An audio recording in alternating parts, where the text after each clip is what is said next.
In the shifting waves of global geopolitics, few regions hold as much strategic importance or tension as the Black Sea. Located between Europe, Asia, and Russia's southern borders, this body of water has long been a main point for military impositions and diplomatic power plays. However, none of these conflicts had even come close to being as tense as the one where the two military giants, the United States and Russia, would come face to face in the very waters of the Black Sea. The US Navy, operating under the banner of freedom of navigation, made an unannounced appearance near a Russian fleet conducting routine drills. What happened next left the world holding its breath. Fighter jets roared overhead, warships covered with weapons, and electronic warfare briefly took center stage. For a moment, the possibility of a modern-day naval war between these superpowers felt all too real. But this conflict was more than a military exercise. It was a game of political superiority, where every move carried its own global consequences. Was this a calculated move by the United States to assert dominance in a contested region? Or was it a dangerous gamble that could have spiraled out of control? The answers lie in the timeline that unfolded in the Black Sea that fateful day. When an aircraft enters contested airspace, like the Black Sea region, detection is almost instantaneous, thanks to a network of advanced surveillance and early warning systems. Both the US and Russia deploy top-notch radar technology, satellite imagery, and electronic intelligence to maintain constant vigilance over such volatile zones. The moment a US Navy aircraft carrier or reconnaissance plane approaches the Russian fleet, it triggers a multi-layered detection process. Russian systems, like the S-400 missile defense radar, can detect airborne threats from hundreds of kilometers away.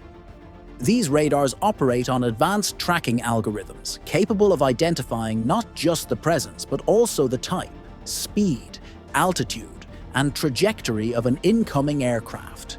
Additionally, Russian reconnaissance planes and maritime patrol units, equipped with infrared sensors and electronic eavesdropping devices, are always on standby to verify and classify potential threats. Simultaneously, airborne warning and control systems, AWACS, play a critical role for both sides. The US Navy's E-2 Hawkeye, for instance, provides a bird's-eye view of the situation, relaying real-time data to surface ships and command centers. Russia counters with its A-50 mainstay, ensuring comprehensive situational awareness. This creates a tense game of cat and mouse, as each side not only tracks the other, but also works to jam or deceive radar systems through electronic warfare. In response to detection, fighter jets are scrambled. Russian Su-30 and Su-35 aircraft, known for their agility and advanced weaponry, are typically deployed to intercept and shadow intruding planes. The US, on the other hand, relies on FA-18 Hornets from its carriers, renowned for their versatility in air-to-air and air-to-ground combat. Intercept stunts are often performed with calculated accuracy as fighters maintain a close, almost scary presence, but avoid crossing into outright aggression. However, response strategies don't end with fighter escorts. Naval vessels in the vicinity, armed with vertical missile launch systems, prepare for potential escalation. Both sides activate defensive postures.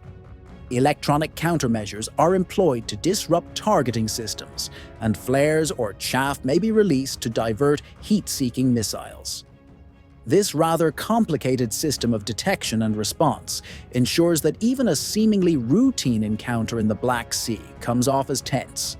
Every decision, from radar lock-ons to fighter scrambles, becomes a delicate balancing act between resolving and escalating, reminding the world how easily these encounters could result in a larger conflict. When a submarine surfaces near an aircraft group, the tension in the air is almost threatening.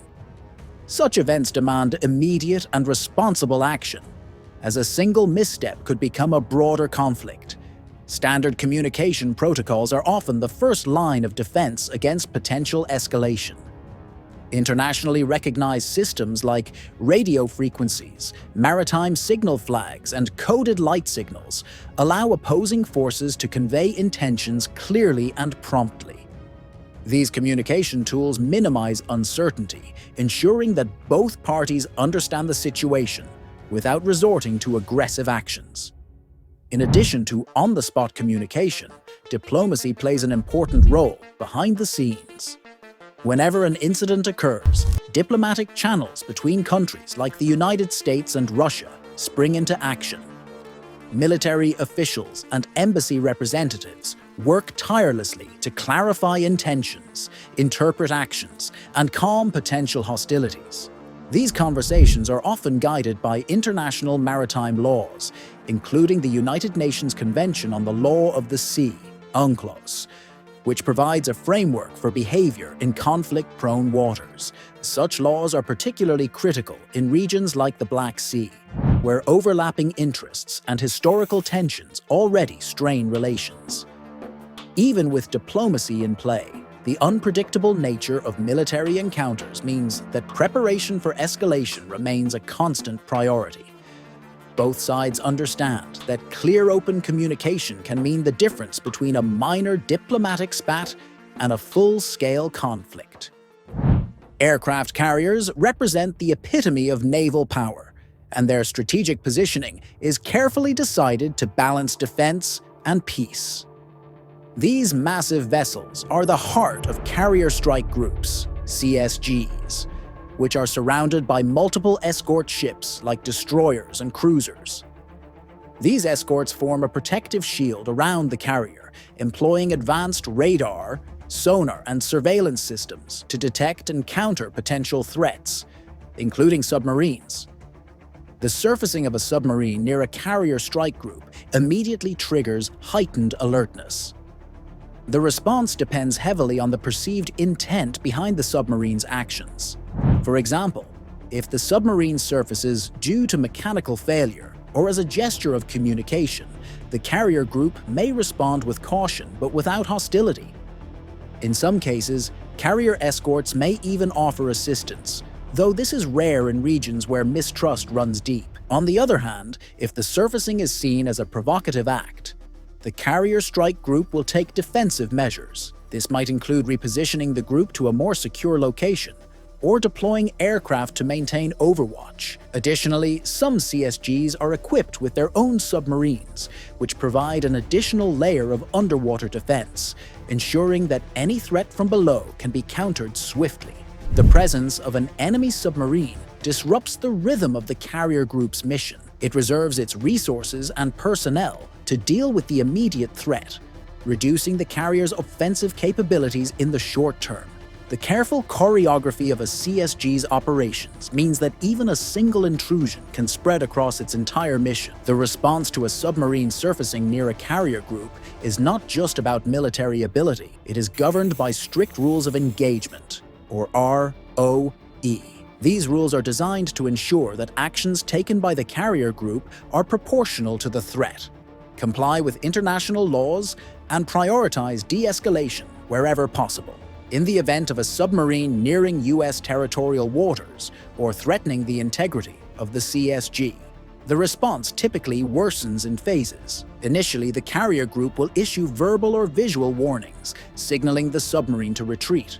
This could involve deploying aircraft to drop flares or using light and radio signals to indicate a restricted area. If the submarine ignores these warnings, the next step might involve more aggressive actions, such as activating sonar to disorient the intruding vessel or using waterborne drones to shadow its movements. These measures are designed to resolve without provoking outright conflict. However, the presence of a submarine in close proximity can shift the dynamics of the carrier group's operations. It disrupts offensive planning, diverts resources toward defense, and forces the group into a more reactive posture. Such disruptions are particularly costly during critical missions, where maintaining the initiative is important.